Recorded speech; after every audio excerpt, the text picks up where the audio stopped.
ಇಂದು ಏನು RCBಯ ವಿಜಯೋತ್ಸವ ಇತ್ತು, ಆ ವಿಜಯೋತ್ಸವ ಸೂತಕ ತುಂಬಿಕೊಂಡಿರುವಂಥದ್ದು, ವಿಜಯೋತ್ಸವ ಎಲ್ಲ ಹೋಗಿರೋವಂಥದ್ದು. ಆಗಲೇ ಹೇಳಿದಾಗೆ 11 ಮಂದಿ ಇವರಿಗೆ ಸಾವನ್ನಪ್ಪಿದ್ದಾರೆ. ಬಹಳಷ್ಟು ಮಂದಿ ಇನ್ನೂ ಕೂಡ ಆಸ್ಪತ್ರೆಯಲ್ಲಿ ಚಿಕಿತ್ಸೆಯನ್ನು ಪಡ್ಕೊಳ್ತಾ ಇದ್ದಾರೆ.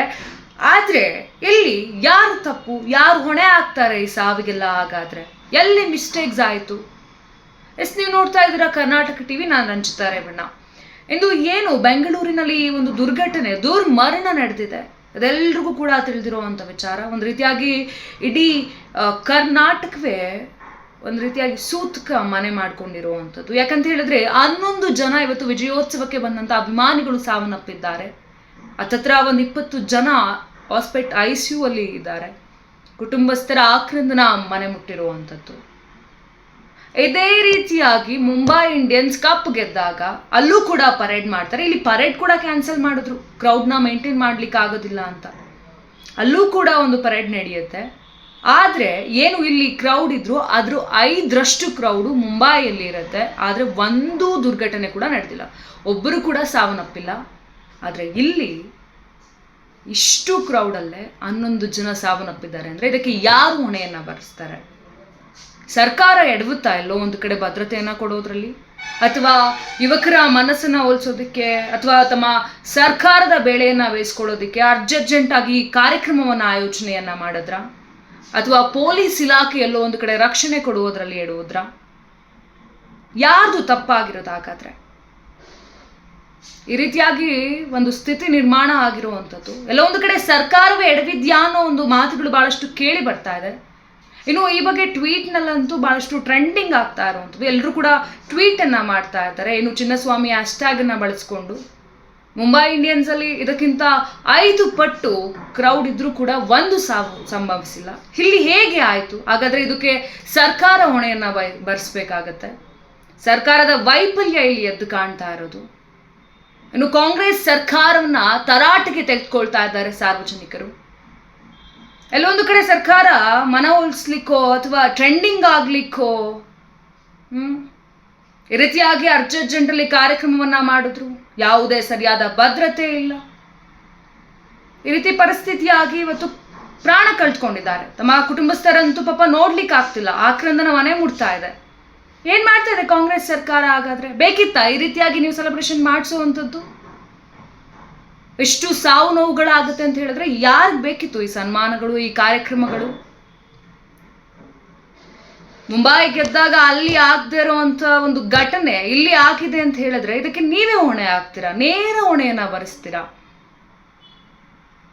ಗೆದ್ದಿದ್ರಲ್ವ ಕಪ್ಪು, ಟೈಮ್ ಇತ್ತಲ್ಲ, ಸರಿಯಾದ ರೀತಿಯಲ್ಲಿ ಆಯೋಜನೆಯನ್ನ ಮಾಡಿ ಕಾರ್ಯಕ್ರಮವನ್ನ ಮಾಡಿದ್ರೆ ಇವತ್ತು ಈ ಪರಿಸ್ಥಿತಿ ಉಂಟಾಗ್ತಾ ಇತ್ತಾ?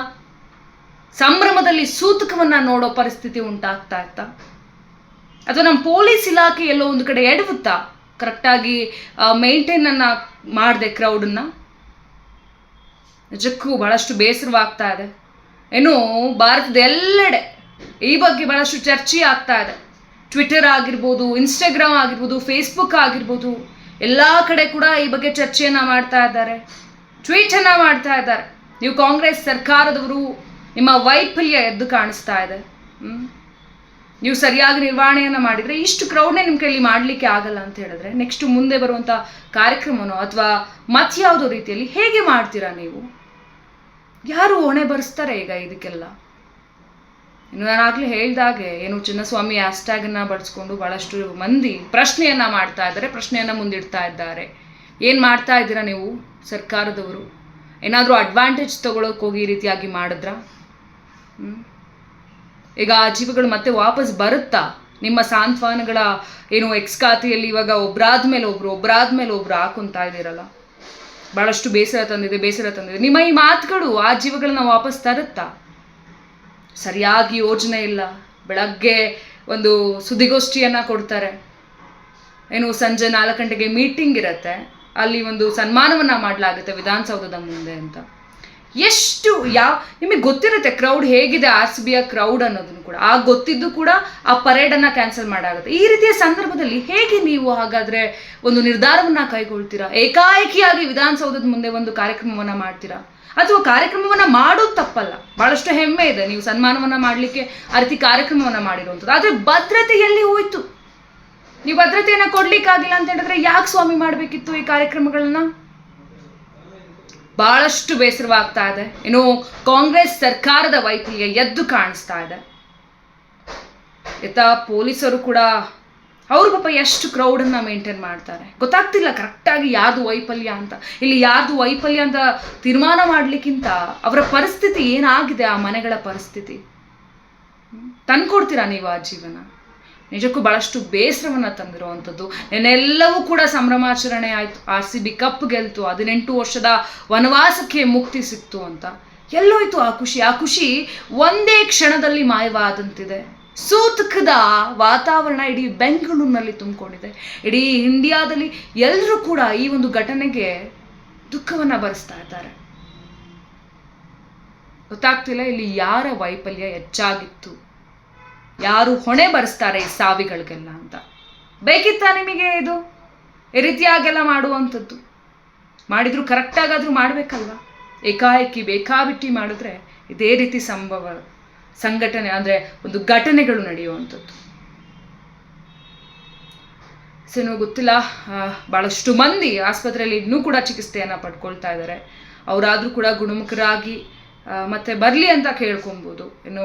ಏನು ಕುಟುಂಬಸ್ಥರು ಈಗ ಆ ಒಂದು ಬಹಳಷ್ಟು ಬೇಸರ ಆಗುತ್ತೆ ಹೇಳಲಿಕ್ಕೂ ಕೂಡ.